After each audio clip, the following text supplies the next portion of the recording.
Plano ni Mayor Vico. Ano nga ba ito? Tara, pag-usapan natin.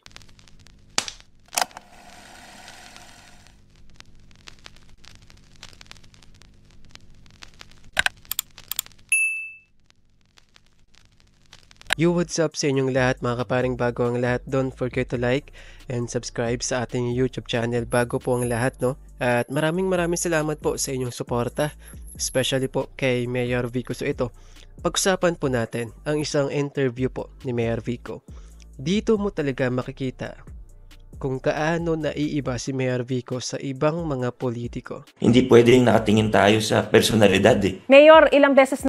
Okay, bago tayo magpatuloy, no? Sa sinabi ni Mayor Vico na hindi pwedeng tumingin lang tayo sa personalidad, which is true.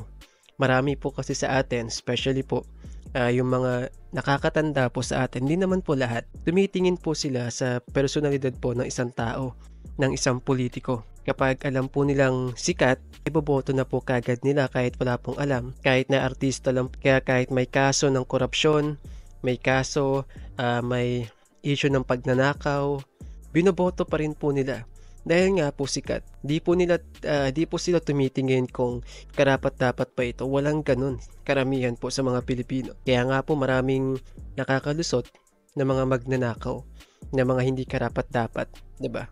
At yun po ang dapat na mabago sa atin. Na rin kayong natanong at ilang beses nyo na rin pong sinabi na wala kayong balak tumakbo sa national position sa ngayon. Pero marami pa rin po yung umaasa na balang araw ay mas maraming Pilipino ay makikinabang sa klase ng serbisyo at pamumuno ninyo. Kung sakali po bang magbago ang ihip ng hangin, ano po kaya ang magiging konsiderasyon ninyo sa pagpasok sa mas mataas na posisyon kung sakasakali, Mayor? Well, Ma'am Maris, pasensya na Yung boses po ni Mayor Vico, halata mong pagod na pagod sa kakatrabaho, no? karamang araw talagang ulit-ulit yan tinatanong sa akin, wala naman akong bagong sagot. Yun pa rin po yung sagot ko.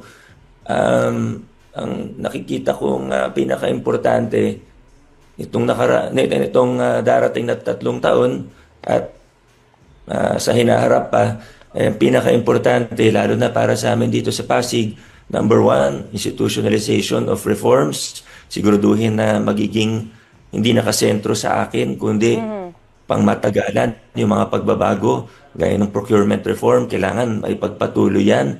At we have taken steps. So dito po natin makikita kung paano po naiiba si Mayor Vico sa maraming politiko sa atin. Kasi alam niyo po kung bakit. Kung yung ibang mga politiko po, kapag nakagawa na ng malaking pangalan, tatakbo na po agad sila sa pinakamataas na posisyon. Kasi alam nila na sikat sila at maraming boboto sa kanila. Okay, so simulan po natin kay Joseph Estrada. Ano po bang background niya bago siya naging pangulo ng ating bansa? Artista. Dahil nga po sikat siya, kaya tumakbo na agad siya sa pinakamataas na posisyon kahit na wala pa naman po siyang alam kung paano patakbuhin ng isang bansa. Kasi nga po, artista po siya. So, yan po yung sinasabi po natin na kapag malaki ng pangalan mo, tatakbo ka na agad sa pinakamataas na posisyon at hindi mo iniisip kung magiging mabuti ba ito o mapapasama lang lalo. Kasi nga po, wala ka nga pong alam kung paano patakbuhin ng bansa. So, ano pong nangyari sa panahon ni Joseph Estrada? Talamak na korupsyon. Kaya nga po siya na-impeach at nakulong, di ba? So, ito po yung kagandahan dito kay Mayor Vico. Kahit si Mayor Vico po ay sobrang qualified. Marami siyang alam ng political, o graduate po siya ng political science. May karanasan na sa politika, sa good governance, sa marami na pong napatunayan si Mayor Vico. Pero, hindi pa rin po siya nagpapadala sa kahilingan po ng mga tao sa kanya na tumakbo sa pinakamataas na posisyon. 'Di ba? Hindi po nakasentro agad doon ang mata o ang isip ni Mayor Vico, o hindi nakasentro po ito sa local city po ng Pasig. Kasi nga po siyang mayor ngayon, so dapat mag-focus po muna siya rito. 'Di ba? Kaya nga po paulit-ulit yung sinasabi na hindi po siya tatakbo sa national position. Kasi nga po, mayor pa siya ng Pasig, at Pasig pa po dapat ang una niyang uunahin. So, dyan po makikita kung gaano naiiba sobra si Mayor Vico sa lahat ng mga politiko sa national position. 'Di ba?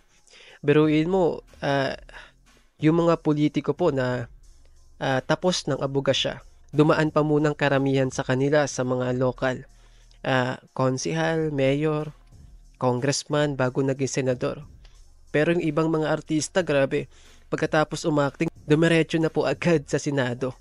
Kahit wala naman pong background sa politika, wala pang masyadong alam. Kasi nga po, sikat sila. So dahil sikat sila, marami po ang boboto sa kanila. At hindi na po nakakapagtaka. Si Robin Padilla po nanalo. Kahit na wala naman po siyang alam sa politika kasi nga po artista po siya. Baguhan pa lamang siya. So kaya nga po makikita natin sa mga hearing, medyo nahihirapan po talaga si Robin Padilla. So meron pa nga po siya na parang coach na nagtuturo po sa kanya sa likod. Kasi nga po, wala pa nga po siyang alam sa politika that time. So malay natin, baka ngayon marami na po siyang alam. At yan po mangyayari malamang kay Philip Salvador.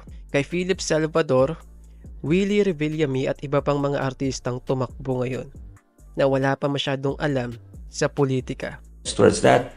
Pangalawa, development of new leaders, of younger leaders.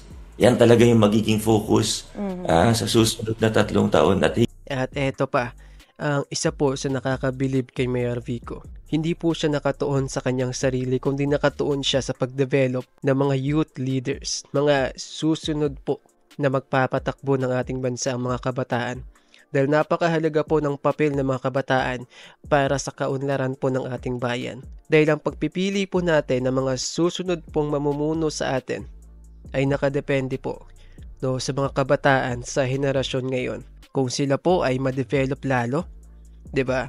Maturuan kung paano maging tapat na politiko, yung kagaya po ng ginagawa ni Mayor Vico, pagpapakita ng transparency, good governance, ay lilisanin na ng mga korap na politiko. Siyempre, magsisimula din po yan, hindi lamang po sa mga susunod po nating pipiliin na mga leader, kundi magsisimula din po yan sa ating mga mamamayan ng Pilipinas.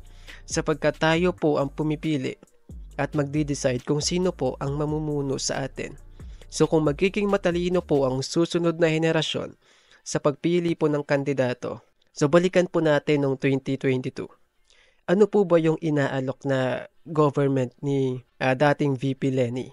Good governance and transparency. 'Di ba? Kaya nga po marami mga kabataan that time ang talagang gustong-gustong manalo. Si dating VP Leni o ngayon na Mayor Leni po. Pero sadly hindi po siya nagwagi. Siya po ay natalo kay BBM. Pero tatandaan po natin na karamihan po ng mga kabataan dati na gustong-gusto si Mayor Leni ay nasa edad 17, 16, 15, 14 o yung mga Gen Z. Pero ngayon, pagpatak po ng 2028, sila po ay pwede nang bumoto. At ang bilang po ng Gen Z ngayon ay nasa 18 million plus. At pwede pa po itong tumaas sa pagpatak ng 2028. So imagine po natin kung tatakbo muli si VP Leni, Mayor Leni po ngayong 2028. Malaki po ang tsansa na siya po ay manalo. Sa pagtutulungan po yan ng mga millennials, especially po ng mga Gen Z. Kung lahat po ng Gen Z ay magkakaisa, tapos dagdagan mo pa ng millennials at iilan pong mga nakakatanda po sa atin, mga nanay, tatay, lolo't lola po natin. Kayang-kaya po nating maipanalo si Mayor Leni.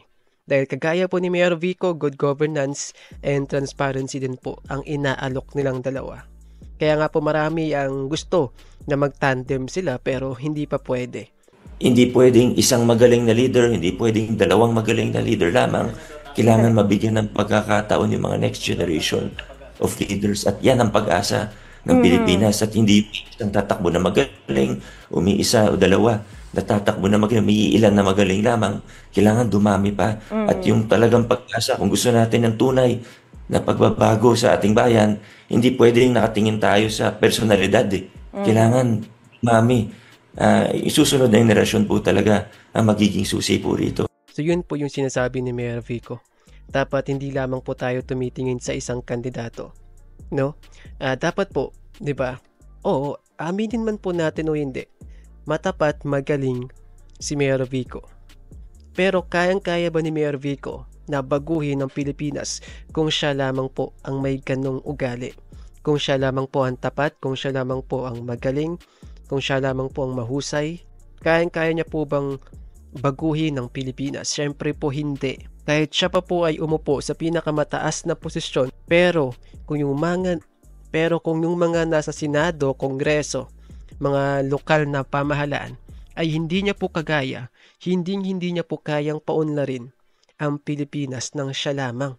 Dahil gaya po ng ginawa dito sa Pasig, hindi po natin mararanasan ang klase po ng serbisyo ni Mayor Vico kung hindi po natin pinatalsik ang isang pamilya na nagkahari po sa Pasig sa loob ng halos 3 dekada.